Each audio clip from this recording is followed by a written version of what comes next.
Hello friends, आखिरी topic में हम आ गए हैं इस चैप्टर के, यानी कि 9th क्लास के फर्स्ट चैप्टर जो अपना है matter in our surroundings.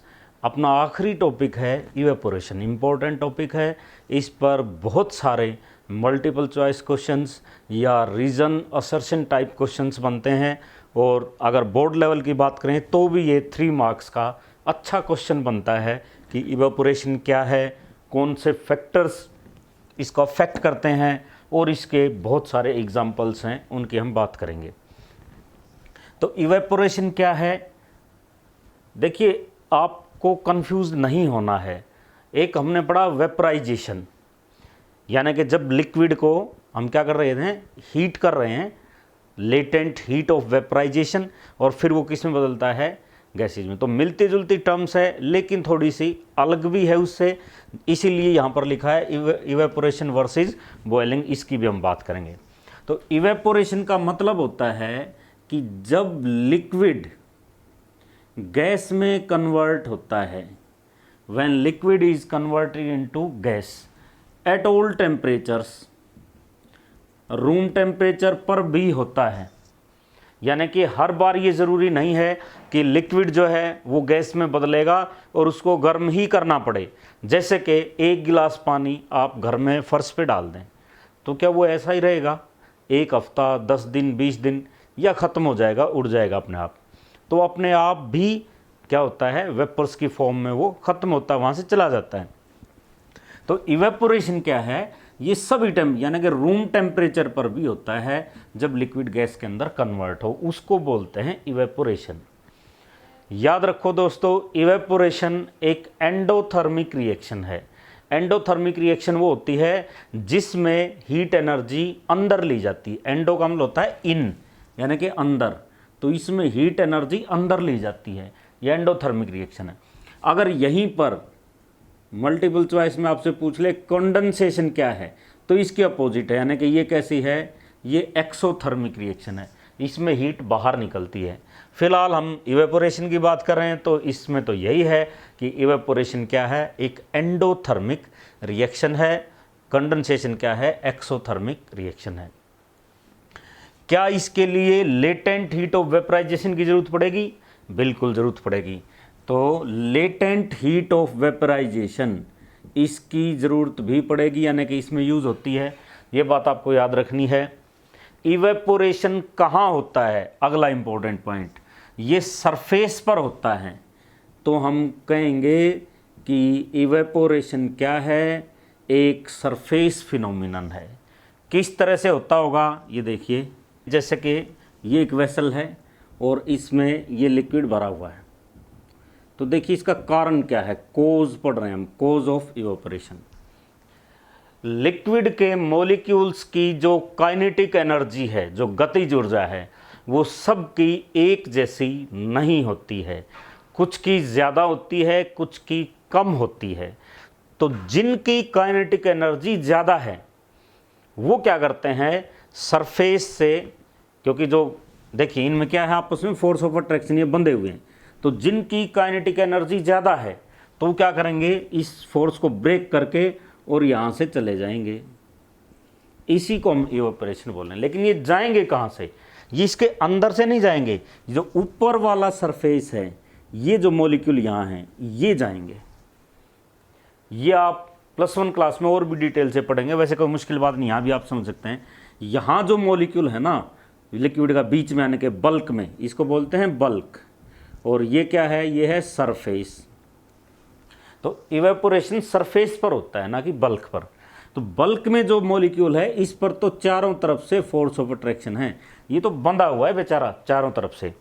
Surface के मॉलिक्यूल को आप देखें तो इस तरफ ये तो हैं, लेकिन ऊपर तो कुछ नहीं है, खाली है, यानी कि इस पर कम फोर्सेज हैं, ये लूजली बाउंड है, ढीला है, इसलिए क्या करेगा, ये जल्दी यहाँ से भाग सकता है। तो सरफेस के जो मॉलिक्यूल हैं वो ऊपर चले जाते हैं वेपर्स के रूप में, उनकी काइनेटिक एनर्जी ज़्यादा होती है, इसके कारण इवेपोरेशन होता है। तो इसके बाद देखो इवेपोरेशन कहाँ है, सरफेस फिनोमिनन है, और हर टेम्परेचर पर यानी कि रूम टेम्परेचर पर भी इवेपोरेशन होता रहता है। अगर हम बात करें इवेपोरेशन वर्सेस बॉइलिंग कि इन दोनों में क्या अंतर है, तो इवेपोरेशन में हमने क्या पढ़ा कि ये सभी टेम्परेचर्स पर होगा। बॉइलिंग में क्या है, एक डेफिनेट टेम्परेचर है जिसको हम क्या बोल रहे हैं, बॉइलिंग पॉइंट, उस पर ही बॉइलिंग होती है, रूम टेम्परेचर पे नहीं होगी, सबका अलग अलग है आप अपना। दूसरी बात, ये केवल सरफेस पर होता है, evaporation is surface phenomenon, liquid के सरफेस के ऊपर होगा, जबकि ये कहाँ होगा, ये बल्क में होता है, बॉइलिंग होता है बल्क में। एक और बात, इवेपोरेशन, इसकी आगे बहुत सारे हम एग्जाम्पल भी पढ़ेंगे। इवेपोरेशन कॉजेज कूलिंग, इवेपोरेशन से कूलिंग होती है, सरफेस कूल हो जाता है। क्यों, आसान सी बात है, जिनकी हाई एनर्जी थी वो तो चले गए, वेपर्स बन गए, तो बच कौन से गए, लो एनर्जी वाले, तो टेम्परेचर भी लो रहेगा, टेम्परेचर लो है, इसी को तो कूलिंग बोलते हैं। जबकि इसमें कूलिंग का कोई चक्कर नहीं है, बॉइलिंग में it does not cause cooling.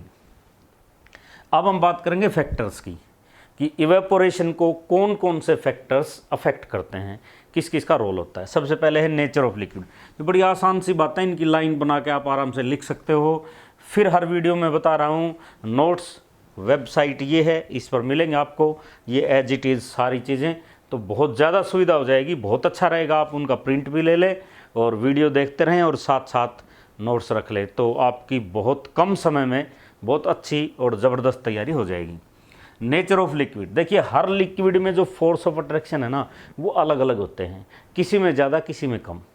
जो विस्कोसिटी जो हमने बात की, जैसे कि शहद है और पानी है, तो शहद के जो मॉलिक्यूल्स हैं उनमें फोर्स ऑफ अट्रैक्शन ज़्यादा है, इसलिए तो वो गाढ़ा है, और वाटर में कम है। तो इसी तरह अलग अलग लिक्विड के अलग अलग होते हैं। तो जिसमें भी इंटरमोलिक्यूलर फोर्सेज ज़्यादा होंगे, तो फोर्सेज ज़्यादा हैं तो वहाँ से मॉलिक्यूल छूटकर भाग नहीं सकते, मीन्स इवेपोरेशन कम होगा। तो अगर इंटरमोलिक्यूलर फोर्सेज ज़्यादा है, अगर ऐसा लिक्विड आपके पास है, तो क्या हो जाएगा, इवेपोरेशन का रेट क्या होगा, कम होगा। जैसे अगर वाटर और एसीटोन की हम बात करें, एसीटोन क्या है, प्रोपेनॉन भी बोलते हैं, CH3CO CH3, ये है एसीटोन। नेल पॉलिश रिमूवर भी इसको बोलते हैं। तो इसमें और वाटर में देखें तो इवेपोरेशन वाटर में कम होगा इसकी बजाय। टेम्परेचर की जहाँ तक बात है, जैसे ही आप टेम्परेचर बढ़ाएंगे, किसी भी चीज़ का टेम्परेचर बढ़ाएंगे तो क्या होता है, उसका काइनेटिक एनर्जी बढ़ेगी। काइनेटिक एनर्जी बढ़ जाएगी तो मॉलिक्यूल्स जल्दी से निकल के भागेंगे, मींस इवेपोरेशन भी उसका क्या होगा, बढ़ जाएगा। एग्जाम्पल, जैसे कि आप कपड़े सुखाते हैं, क्लोथिस, तो अगर समर सीजन है तो समर में क्या होता है, टेम्परेचर ज़्यादा होता है तो मॉलिक्यूल की काइनेटिक एनर्जी बढ़ेगी, तो क्लोथ्स जल्दी ड्राई हो जाएंगे। नेक्स्ट है सरफेस एरिया, तो जैसे ही सरफेस एरिया बढ़ेगा, मीन्स सरफेस बढ़ गया, सरफेस से ही तो मॉलिक्यूल को निकल कर भागना था, जितना सरफेस बढ़ेगा उतने ज़्यादा मॉलिक्यूल भाग कर जाएंगे, मीन्स सरफेस एरिया बढ़ेगा तो इवेपोरेशन भी बढ़ेगा। फिर वही बात, when we dry clothes they are spreaded, कपड़े सुखाते हैं तो उसको फैला देते हैं, क्या होगा इससे, उसका सरफेस एरिया बढ़ेगा, सरफेस एरिया बढ़ेगा तो वेपर्स जल्दी, यानी कि जो वाटर है उसके अंदर वो जल्दी इवेपोरेट होकर जाएगा। नेक्स्ट है विंड स्पीड, तो अगर विंड स्पीड ज़्यादा होगी तो क्या हुआ, काइनेटिक एनर्जी बढ़ी, जो मॉलिक्यूल थे किनारे पर फटाक दे से उनको बहा के ले गई, तो दूसरे जो आने वाले हैं उनके लिए रास्ता खुल गया, मीन्स काइनेटिक एनर्जी वो फटाफट आएगी, विंड स्पीड तेज है तो जल्दी उनको सुखा देगी, मीन्स इवेपोरेशन बढ़ जाएगा। फिर वही एग्जांपल, कपड़े आपने सुखाए और अगर हवा चल रही है तो वो जल्दी सूख जाएंगे, क्यों, क्योंकि विंड स्पीड बढ़ेगी तो काइनेटिक एनर्जी बढ़ेगी मॉलिक्यूल्स की, जिससे रेट ऑफ इवेपोरेशन बढ़ता है। एक और फैक्टर ह्यूमिडिटी क्या है, जो एयर है एनवायरनमेंट में उसमें वाटर प्रेजेंट होता है, तो जो वाटर प्रेजेंट है उसी को ह्यूमिडिटी बोलते हैं या आर्द्रता बोलते हैं। तो ये जितनी ज़्यादा होगी उतना इवेपोरेशन कम होगा। जैसे रेनी सीजन में कपड़े कम सूखेंगे क्योंकि रेनी सीजन में पहले ही वाटर ड्रॉपलेट्स बाहर बहुत ज़्यादा हैं, तो इवेपोरेशन जो जाने वाले हैं उनको जगह मिलनी ही नहीं है, तो उसमें क्या होगा, यानी कि ह्यूमिडिटी अगर ज़्यादा है तो रेट ऑफ इवेपोरेशन क्या होगा, कम होगा। अब एक बहुत इम्पोर्टेंट टॉपिक, आखिरी टॉपिक इस चैप्टर का है, तो इसी का ये आखिरी है, इसी का है इवेपोरेशन कॉजेज कूलिंग, उसकी बात करते हैं। तो अब आखिरी बात पढ़ते हैं जो बहुत इंपॉर्टेंट है, इवेपोरेशन कॉजेज कूलिंग। इवेपोरेशन से क्या होता है, कूलिंग होता है। बिल्कुल आसान सी बात है। क्या होगा, जो हाई एनर्जेटिक पार्टिकल्स हैं, जिनकी एनर्जी हाई है, वो क्या हो गए, वो तो वेपर्स में चेंज हो गए, यानी कि वो तो चले गए। अगर वो चले गए तो फिर बच कौन गया, लो एनर्जेटिक पार्टिकल्स बच गए। तो क्या होगा, ओवरऑल जो मॉलिक्यूलर एनर्जी है, जो लिक्विड बचा हुआ है, उसकी कम हो जाती है, और इस कम एनर्जी के कारण उसका टेम्परेचर भी कम रह जाता है, और कम टेम्परेचर को ही कूलिंग बोलते हैं। तो इवेपोरेशन क्या होगा, कूलिंग प्रोड्यूस करता है, कोज करता है।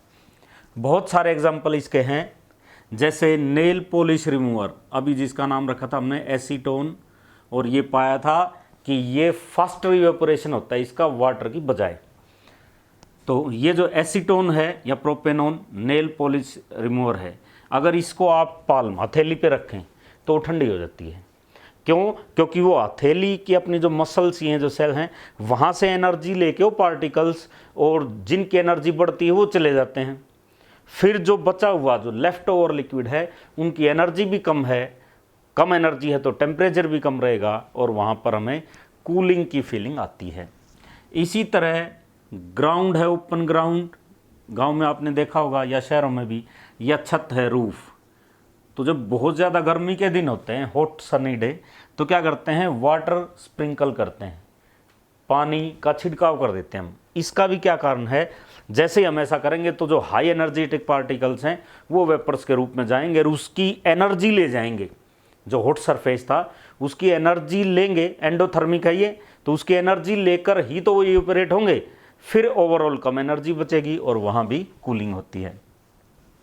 कॉटन क्लोथ्स हम पहनते हैं समर में, इसका भी यही कारण है, क्योंकि इससे स्वेटिंग होगी, पसीना, और यह आपने देखा होगा इस पसीने के बाद अपने आप गर्मी कम लगती है, शरीर ठंडा फील होता है। उसका भी यही कारण है, क्योंकि स्वेटिंग भी एक इवेपोरेशन की ही टाइप है। और बहुत सारे एग्जाम्पल हैं, जैसे ग्लास है तो वाटर ड्रॉपलेट्स आपने देखी होंगी। ग्लास है अपने पास और इसमें क्या है, पानी भरा हुआ है, इस पानी के अंदर क्या डाल दिया आपने, आइस। तो आप ये पाएंगे कि इसके सरफेस के ऊपर ऐसे पार्टिकल्स जम जाते हैं। इसका भी यही कारण है, टेम्परेचर देखा जाएगा सराउंडिंग में कितना है, कम टेम्परेचर है तो वो आके जमा होंगे। इसी तरह हॉट टी है, गर्म चाय है, उसको आप सॉसर में डाल दें, प्लेट में, तो जल्दी ठंडी होती है, क्योंकि सरफेस एरिया बढ़ेगा, सरफेस एरिया बढ़ेगा तो इवेपोरेशन बढ़ेगा, इवेपोरेशन बढ़ेगा तो कूलिंग बढ़ेगी। इसके अलावा जो अर्दन पोट होते हैं, मिट्टी के मटकी जो घड़े हैं, उनमें पानी ठंडा रहता है, उसका भी यही कारण है, पोर्स के थ्रू इवेपोरेशन होता है। इसके अलावा जब बुखार हो जाता है तो कई बार हमने देखा है घरों में करते हैं हम, रुमाल को गीला करके माथे पर यहाँ पर रखते हैं, वेट हैंकरचीफ, उसका भी यही कारण है, ताकि वो ब्रेन से जो टेम्परेचर लेके एंडोथर्मिक रिएक्शन है और उसका इवेपोरेशन होगा और वहाँ पर फिर कूलिंग होगी और ब्रेन डैमेज से ये हमें बचाएगा। तो दोस्तों, जैसे ही अब ये वीडियो ख़त्म होगा, इसके बाद सैंपल के लिए जैसे अब जो पढ़ाया है इसी का एक मैं डाल रहा हूँ कि किस तरह के नोट्स आपको मिलेंगे, और वो फिर PDF में आपको वेबसाइट से मिल जाएंगे। और आखिर में वही बात कि इसमें कोई कंजूसी ना करें, इन वीडियो को ज़्यादा से ज़्यादा फैलाएं, शेयर करें, फास्ट स्पीड से आएंगे, बहुत जल्दी आपका 9th का सिलेबस कवर हो जाएगा, केमिस्ट्री का भी, फिजिक्स का भी। तो देखते रहिए, सब्सक्राइब करते रहिए, शेयर करते रहिए।